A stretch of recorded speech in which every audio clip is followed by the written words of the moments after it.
ஒரு நாளைக்கு 1500 நோயாளர்கள் சிகிச்சை பெற்று வெளியேறுகிறார்கள். அங்கே 3 வருடங்களுக்கு முன்னர் 170 சேவையாளர்கள் எதுவித ஒப்பந்த அடிப்படையும் இல்லாமல் வேலைக்கு அமர்த்தப்பட்டிருக்கிறார்கள். அது லேபலோ என்ற அடிப்படையில் அது மிகவும் பாரதூரமான குற்றம். அந்த 170 இளைஞர் யுவதிகளும் என்றாவது ஒரு நாள் தங்களுக்கு வேலை கிடைக்கும் என்ற அடிப்படையில் 3 மாதங்களில் தங்களுக்கு சர்டிபிகேட் தருவதாக அவர்கள் அழைக்கப்பட்டு இப்போது 3 வருடங்கள் கடந்திருக்கிறது. அவர்களுக்கு மாதம் 10,000 ரூபாய் என்ற அடிப்படையில் சம்பளம் ஒதுக்கப்படும் என்று கூறப்பட்ட போதிலும் அதி உயர்வாக மாதத்திற்கு 10,000 ரூபாய் 5 மாதங்களே வழங்கப்பட்டிருக்கிறது. இது ஒரு மிகப்பெரிய மிலேச்சத்தனமான லேபலோ என்கின்ற ஒன்றை மீறுகின்ற குற்றமாகும். அது சுகாதார அமைச்சகங்களே வருகிறது. அவர்கள் அதன் பின்பு அரசாங்கம் இந்த முறை தேசிய மக்கள் சக்திக்கு வாக்கெடுகின்ற போது சகல மக்களும் தேசிய மக்கள் சக்திக்கு வாக்களித்திருக்கிறார்கள். வாக்களித்து அவர்கள் எதிர்பார்த்து கொண்டது தங்களுக்கு நியாயமான நீர்வு கிடைக்கும் என்ற அடிப்படையில். ஆனால் கொடுத்த வாக்குறுதிகளை மறந்த அரசாங்கம் அவர்களை கவனிக்காது விட்டதால் எங்களுடைய மதிப்புக்குரிய கௌரவ அமைச்சர் வடமாநிலத்துக்குரிய அமைச்சரையும் அவர்கள் சந்தித்திருக்கிறார்கள். அவர்கள் சந்தித்த போது கூட வாக்குறுதி வழங்கப்பட்டிருக்கு. அதன் பிறகு ஜனாதிபதி செயலகத்துக்கு முன்னால் சம்பந்தப்பட்ட 170 உறுப்பினர்களும் அதாவது தொண்டர்களும் அவர்களுடைய ஸ்ட்ரைக் செய்கின்ற போது அவர்கள் சுகாதார அமைச்சரிடம் அனுப்பப்பட்டு சுகாதார அமைச்சர் வாய்மொழி மூலமாக அவர்களுக்கு சொல்லியிருக்கிறார், நீங்கள் மீண்டும் வேலைக்கு செல்லுங்கள், உங்களுடைய வேலைகளை நான் பாதுகாத்து தருகிறேன் என்று. ஆனால் அங்கே வந்து வேலை செய்த அன்று ப்ரொடெஸ்ட் பண்ணின அவ்வளவு வேலை செய்கின்ற ஆட்களும் மீண்டும் வைத்தியசாலைக்கு செல்லும் போது வைத்தியசாலை நிர்வாகியான டாக்டர் தங்கமுத்து சத்தியமூர்த்தி எனப்படுவரால் மிகலேச்சத்தனமாக மிரட்டப்பட்டு காவலாளிகளால் வெளியே அனுப்பப்பட்டிருக்கிறார்கள்.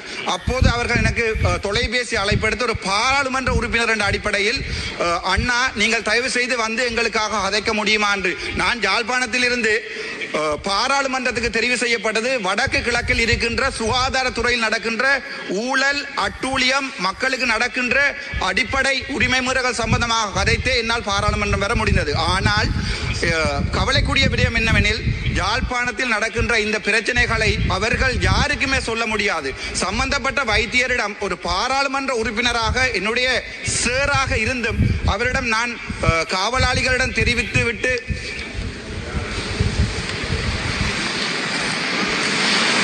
அவர் என்னுடைய மதிப்புக்குரிய ஜனாதிபதி அவர்களுக்கு எனது காலை வணக்கங்கள்.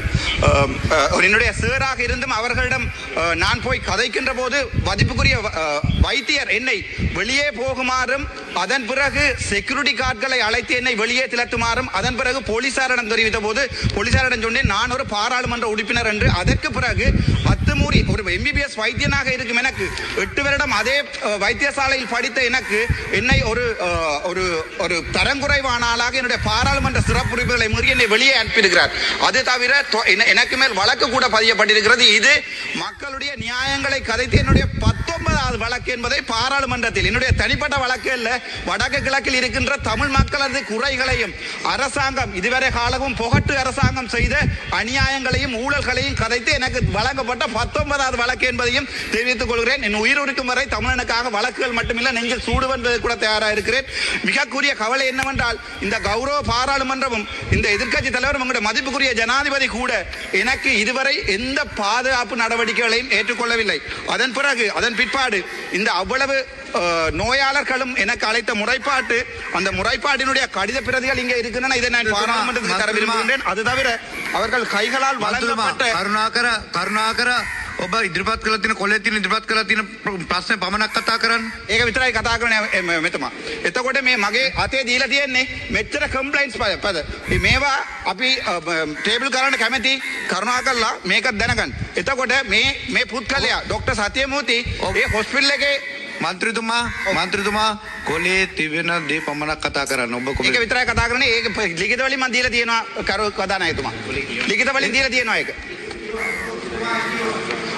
එතකොට මේ ડોક્ટર සත්‍යමූර්ති කලින් පොහොට ආණ්ඩුවේ එයා කැබිනට් මිනිස්ට්‍රීකින් එයාට එයා ඇක්ටිං කන්සල්ටන්ට් ඇඩ්මිනිස්ට්‍රේටර් එයා කන්සල්ටන්ට් කෙනෙකුත් නෙවෙයි. එයා ඇක්ටිං කන්සල්ටන්ට් ඇඩ්මිනිස්ට්‍රේටර් විදියට ඉන්න කාලේ කැබිනට් එක අප්‍රූවල් එකක් දීලා එන්බෝස් දීලා තියෙන්නේ. එතකොට එතනින් එන්පෝස්ට් එක දුන්නාම වෙන කාටවත් යන්න බෑ. මෙයාට ඇක්ටිං කන්සල්ටන්ට්. එතකොට දැන් මම කරුණාකරලා ඉල්ලනවා මේ වගේ පුත්කලයෝ පොලිටිකලි ඉන්වෝල්ව් වෙලා මේ වගේ අපොයින්ට්මන්ට් දීපු පුද්ගලයෝ අයින් කරලා එතන ඉන්න ළමයිට සාධාරණයක් කරලා දෙන්න කියලා ඉල්ලනවා. කරුණාකරලා NPP ආණ්ඩුවකට අපේ ජනතාව සඳ දුන්නේ අපි මේ වගේවල් අපි ඕගොල්ලෝ හොරු අල්ලනවා කියලා. එතකොට මේ වගේ හොරු ආරක්ෂා කරලා මෙයාගෙන තියෙන කම්ප්ලයින්ට් ටික බලන්න මෙච්චර කම්ප්ලයින්ට්ස් ටික තියෙන මෙයා ගාව. එතකොට මෙයා තාම තියාගෙන එයා කියනවා ඉන්න මේ මන්ත්‍රී කෙනෙක් කවුද අමති කෙනෙක් එයාගේ රයිට් හෑන්ඩ් කියලා. එතකොට DCC මීටින් එක ඇවිල්ලා කියනවා මම මේක එළියෙන මාව මරනවා කියලා. එතකොට පාර්ලිමේන්තු මෙම්බර් කෙනෙකුට මට පාරේ යන්න බෑ. මට වාහනේ දීලා නැහැ. මට ආරක්ෂාව මොකුත් දීලා නැහැ. එතකොට මම කොහොමද හොරු අල්ලන්නේ? ඕගොල්ලෝ හොරු අල්ලනවා කියලා කිව්වා. එතකොට ඒ වෙල ටික මං කරන්න. කරුණාකරලා මේ කම්ප්ලයින්ස් ටික මේ බාර ගන්න මම පැහැදිලිම කෙටින් මං ඉල්ලලා තියෙනවා. ඒ වගේ පුද්ගලයෝ හොස්පිටල් එකකින් අයින් කරලා දාන්න කියලා. දෙවෙනි එකක් තමයි එයාගෙන ඉම්පාර්ෂල් ඉන්ක්වයරි එකක් ඉල්ලන්න කියලා යුදවන්න කියලා ඉල්ලනවා. තව එකයි අපි DCC මීටින් වලත් කතා කරා. ඒ DCC මීටින් වල කතා කරනකොට එතන තිබ්බ ප්‍රශ්න ඔක්කොම ටික මං සභානායකතුමා අරු කතානායකතුමනි එතුමාට වෙලා තිබෙන අසාධාරණ විපක්ෂය සංවිධායක මණ්ඩලයෙන් වෙලා නොදීම පිළිබඳ ප්‍රශ්න අපි මෙතන වාර්තා කරලා තිබෙනවා. නමුත් එතුමා 27 යටතේ ඔබතුමාට ලබා දී තිබෙන ලිඛිත ලේඛනයෙන් සහ මුලින්ම පිටපණිමින් දැන් මෙතන වෙනම සංවාදයක් කරන්නේ. ඉතින් මේක පාර්ලිමේන්තුව ඉස්සරහනකොට විරුද්ධයි. ඒ ඔබතුමාගෙන් බලාපොරොත්තු වෙනවා මේක හරියට එතුමාට උපදෙස් දීලා කරන්න. ස්ථාවර නියෝග 28 මේකෙන් ඇවිල්ලා මට කතා කරන්න බෑ. එහෙනම් ඔබතුමාලා කියන්න මට එන්න එපා කියලා මං ගෙදර ඉන්නම්. එතකොට වැඩක් නැහනේ. එතකොට අපේ මිනිස්සු ඡන්දෙ ඉල්ලලා බලන්නකෝ. දැන් මේ විපක්ෂයෙන් කියලා එනකොට ඕ ලෙවල් නැති මිනිහාගේ විපක්ෂයකට දාලා මන්ත්‍රීතුමාගේ ප්‍රකාශය අවසන් නම්